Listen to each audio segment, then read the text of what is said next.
کہ جن کی نمازیں ان کے سروں سے اوپر نہیں جاتی. ایک وہ غلام جو اپنے آقا سے بھاگ جائے جب تک کہ واپس نہ آئے، اور دوسرے وہ بیوی جو اپنے شوہر کی نافرمانی کرے جب تک کہ نافرمانی سے باز نہ آ جائے. یہاں تک حکم ہے کہ بیوی شوہر کے معاملے میں کسی دوسرے کی بات نہ مانے. یعنی شادی کے بعد ایک عورت جب شوہر کے گھر چلی جاتی ہے تو پھر شوہر کا حق سب سے بڑا ہو جاتا ہے. بعض اوقات ہمارے معاشرے میں ایک طرف شوہر کچھ کہتا ہے، دوسری طرف والدین کچھ کہتے ہیں، تیسری طرف کسی اور کا مشورہ کچھ ہوتا ہے، عورت بیچاری بیچ میں پس جاتی.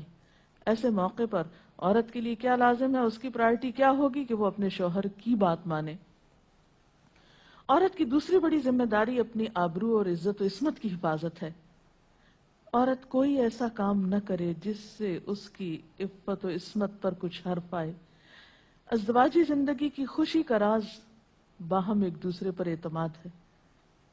اگر کوئی بھی ایسا کام عورت کرتی ہے جس سے شوہر کے دل میں شک ہو جاتا ہے، اعتماد ختم ہو جاتا ہے، تو اس سے ازدواجی زندگی کی خوشیاں ختم ہو جاتی. یہ اعتماد بے حد ضروری ہے، اور اس کے لیے اپنی عزت عصمت کی خصوصی حفاظت. نبی صلی اللہ علیہ وسلم نے فرمایا، عورت جب 5 وقت کی نماز پڑھے، اپنی آبرو کی حفاظت کرے، اپنے شوہر کی فرما بردار رہے، تو وہ جنت کے جس دروازے سے چاہے داخل ہو جائے. اسی لیے شوہر کی اجازت اور مرضی کے بغیر گھر سے بھی نہیں نکلنا چاہیے. حضرت معاذ بن جبل کہتے ہیں کہ نبی صلی اللہ علیہ وسلم نے فرمایا، خدا پر ایمان رکھنے والی عورت کے لیے جائز نہیں کہ وہ اپنے شوہر کے گھر میں کسی ایسے کو آنے دے جس کا آنا شوہر کو پسند نہ ہو، اور وہ ایسی صورت میں گھر سے نکلے جب اس کا نکلنا شوہر کو پسند نہ ہو. اطاعت کے علاوہ شوہر کو خوش رکھنا یہ بھی بے حد ضروری ہے. نبی صلی اللہ علیہ وسلم نے فرمایا، جس عورت نے اس حال میں انتقال کیا کہ اس کا شوہر اس سے خوش تھا تو وہ جنت میں داخل ہوگی. اور عموماً کسی کی خوشی کے لیے انسان اپنے جذبات کی قربانی دیتا ہے، بعض اوقات اپنی سوچ کی قربانی دیتا ہے، بعض اوقات اپنے کسی اور راحت و آرام کی قربانی دیتا ہے. تو ایک عورت جب اپنے شوہر کو خوش کرتی ہے تو جواباً اس کے لیے خوشی پلٹتی ہے.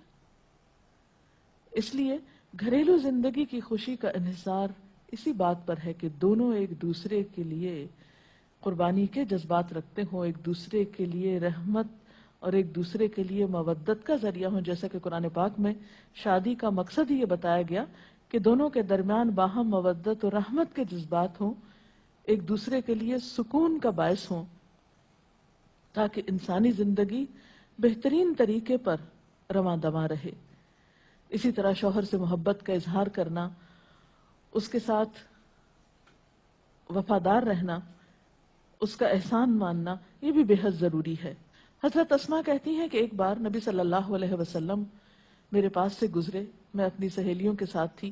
آپ نے ہمیں سلام کیا اور ارشاد فرمایا، تم پر جن کا احسان ہے ان کی ناشکری سے بچو. تم میں سے ایک اپنے ماں باپ کے گھر کافی دنوں تک بن بیاہی بیٹھی رہتی ہے، پھر اللہ تعالیٰ اس کو شوہر عطا کرتا ہے، اولاد دیتا ہے، اور ان سارے احسانات کے باوجود اگر کبھی کسی بات پہ شوہر سے ناراض ہوتی ہے تو کہہ اٹھتی ہے، میں نے تو کبھی تمہاری طرف سے کوئی بھلائی دیکھی ہی نہیں. تو یہ جملہ ناشکری کا جملہ ہے جو عورت کو نہیں بولنا چاہیے.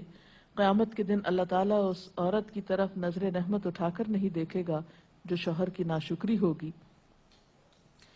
اور آخری بات یہ کہ عورت کے اوپر لازم ہے کہ وہ اپنے گھر بار، مال و اسباب اور اپنی ذمہ داریوں میں شوہر کی مددگار رہے، شوہر کی وفادار رہے. آپ صلی اللہ علیہ وسلم نے فرمایا، قریش کی عورتیں کتنی اچھی عورتیں ہیں جو بچوں پہ بہت مہربان اور شوہر کے گھر بار کی حفاظت کرنے والی ہیں.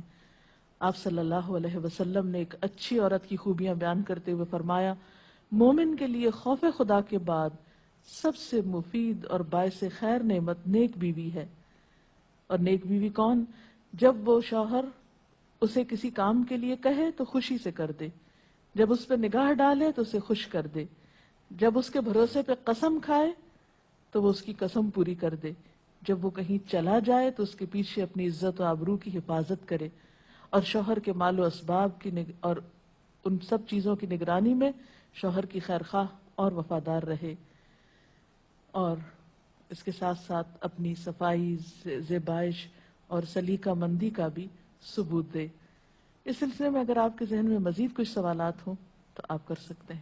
اگر والدین اور شوہر دونوں میں سے کسی ایک کی بات ماننے کا جیسے وقت ہو تو پھر کس کی بات پہلے مانی جائے گی؟ شادی کے بعد شوہر کی بات ماننا زیادہ ضروری ہے بنسبت کسی اور کے، کیونکہ واضح طور پر آتا ہے کہ عورت شوہر کے معاملے میں کسی دوسرے کی بات نہ مانے۔ اگر